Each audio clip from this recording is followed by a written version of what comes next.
Hey, welcome everybody.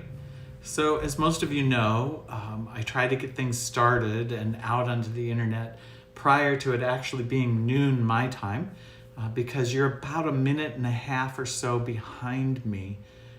And so I kind of wait. Let me get another minute before we get started. Another couple minutes. 11:57. Good. Did you hear Mickey? It's 11:58. We have 2 minutes. What it does is it allows the signal to get out on the internet and for you all to get online and to get connected. So, in the beauty of technology, I could predict the future because I'm a minute and a half ahead of you. Would you like me to tell you what happens? The lottery numbers, perchance? Let me pull up so I can see those of you who are on Facebook. It's nice we're able to broadcast on all 3 of our sites, to YouTube, to our church website through Broadcaster, Boxcast, and onto Facebook. So for those who are on Facebook, this is me a minute ago catching. I see Donna and Laurel are here already. Christy is here. Dee Dee is here. Dee Dee, it is so great having you here. Laura Manning is even here, even though she's probably in colder territory. The Jafferts are here. Christy, nice to see you. Hi. It's kind of nice. Those who are on Facebook, I can see some of you. It tells me some of you are here, so it's kind of nice to know you're here. If you are connecting to me on YouTube or the church website, it doesn't tell me that you're here. Different kinds of technology, huh? Anyway, how great it is. We'll get started in just a minute. I just want a chance for more people to come in live. It is a beautiful day here in Tucson. We awoke to a really light layer of clouds. And then as I came up the steps of the church this morning, a few sprinkles of rain on me. That's always lovely, but it's honestly, it's kind of a nice little break. We've had a lot of dry sunshine lately, so it's been kind of nice to have a little precipitation again. We sure could use some more rain. Laurel, how nice to see you. Tracy, nice to see you come online. I'm hoping, gosh, Laurel, up in your neck of the woods in that northwest territory of the United States, I sure hope some good gentle rain comes all along that area. Get those fires out. I can't imagine what Lake Tahoe must look like down south of you all. What crazy times.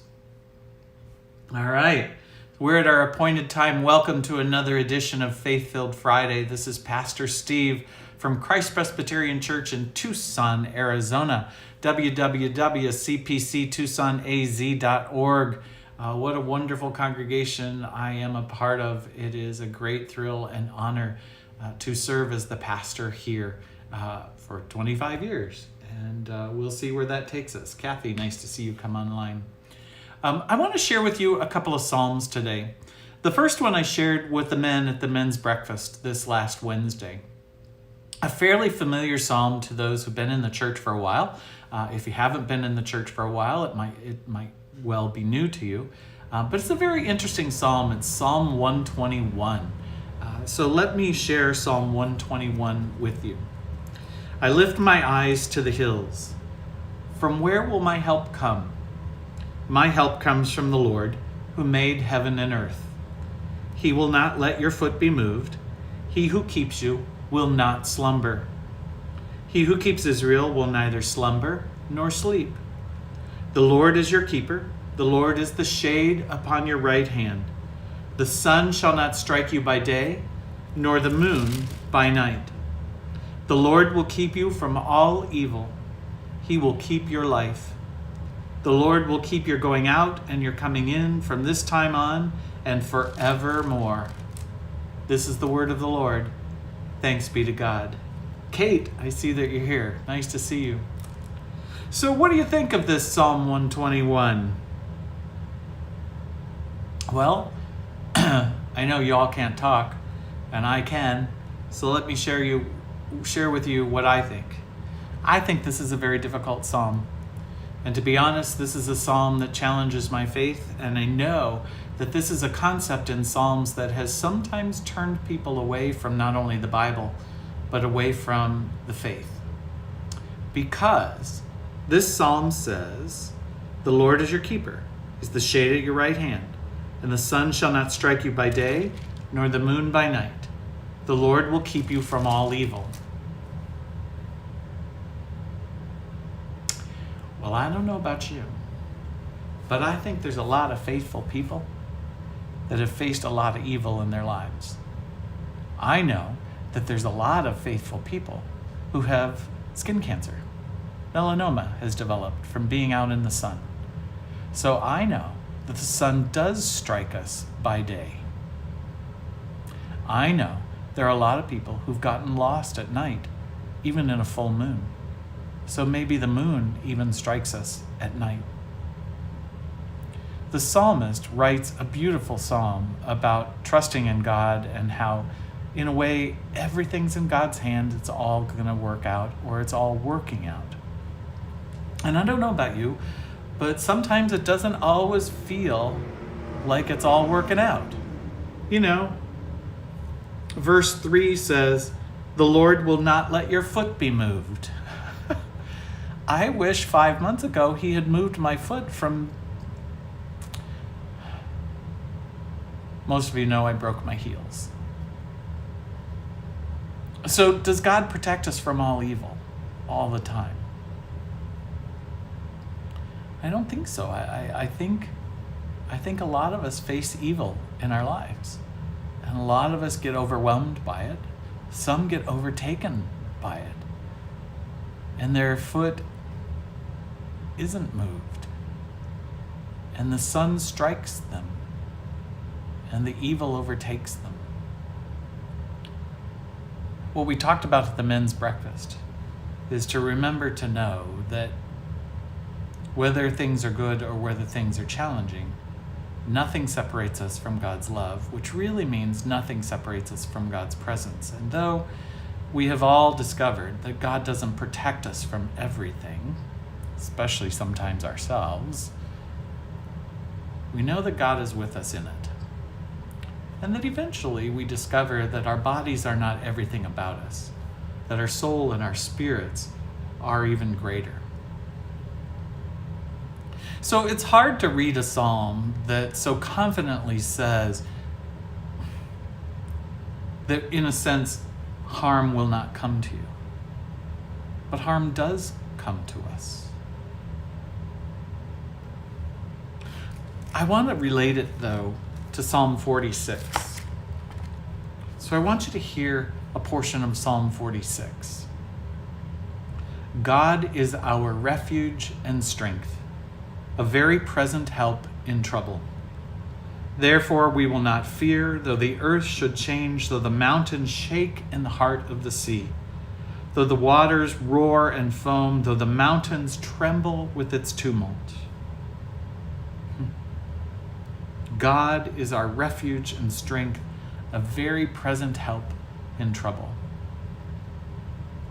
What I have discovered in my own life, hello Sue, hello Warren, hello Amanda. Nice to see you. What I have discovered in my life is that God doesn't protect me from all the problems of life. There are problems and evils and struggles that I have to go through. Hi Ann. It's simply a part of life. It's how things are. You know that if you put your hand in a pot of boiling water, you're going to burn your hand. And I do not think you should test God nor your faith by saying to God, "Look, if you really have me in your hand, I could put my hand in here and I wouldn't get burned." That's silly. Boiling water burns us. And God, I don't think, protects us all the time from that, nor from our stupidity thinking that we could put our hand in boiling water and be okay. And people have done that. And we get ourselves into trouble, sometimes in ways we don't need to, in some ways, and sometimes in ways that we can't avoid. And we think that God will simply get us out of the trouble. What I think we need to learn is that God is with us in the trouble. It is over and over again one of the things I've learned in falling from a ladder, that though God didn't protect my heels, I discovered God's presence with me. And it is with the knowledge of that presence that I continue to move forward in my healing that is going so dang slowly. It is with the knowledge of God's present help in my life that I manage the challenges of my life.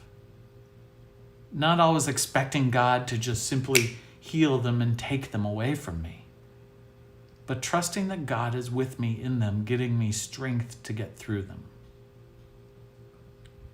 And I appreciate that. I know if I stand out in the sunshine, that the sun shall strike me by day. So I wear a hat.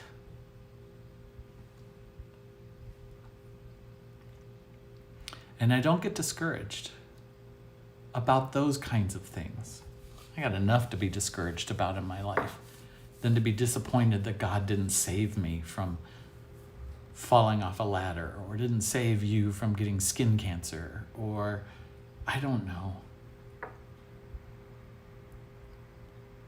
What I do know is that we human beings face a lot of challenges in our lives, but we don't face them alone. We face them with the presence of God, the Creator, the one who made heaven and earth, Psalm 121 says. The one who is our refuge and strength, a very present help in trouble. That one is with us. And there are some things that happen that aren't of my own design, and there are some things that are. And sometimes I get through things that I never expected,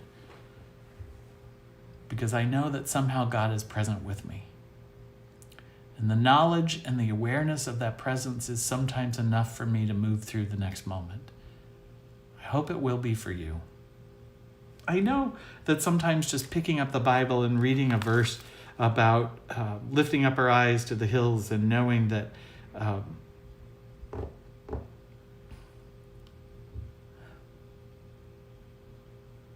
I do not believe that God protects us from everything. I also don't believe that God's so worried about our bodies. I think God's more concerned about our eternal soul.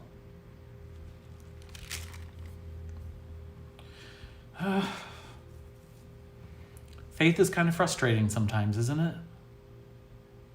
I think a lot of us sometimes turn to our faith thinking that it will be the cure-all for everything, and life will be really wonderful. And when life hits us and it's not really wonderful, we let go of our faith, which is exactly the time we need to be holding on to our faith.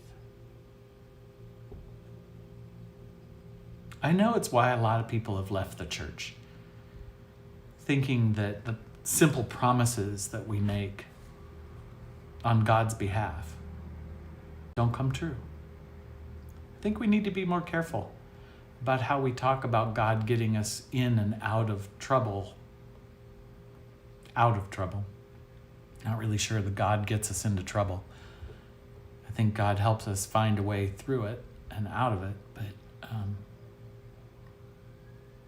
I don't know. I guess what I want you to know today is that I really still do believe that God is with us no matter what. And I gain great confidence in knowing that God, the creator of everything, is with me. And though the sun may strike me by day, I know that I'll be okay when I know God is with me. May you know the same. Psalm 121 Psalm 46. I invite you to read them. Think about them, pray on them, wonder about them, trust in them. Grace and peace to you this faith-filled Friday.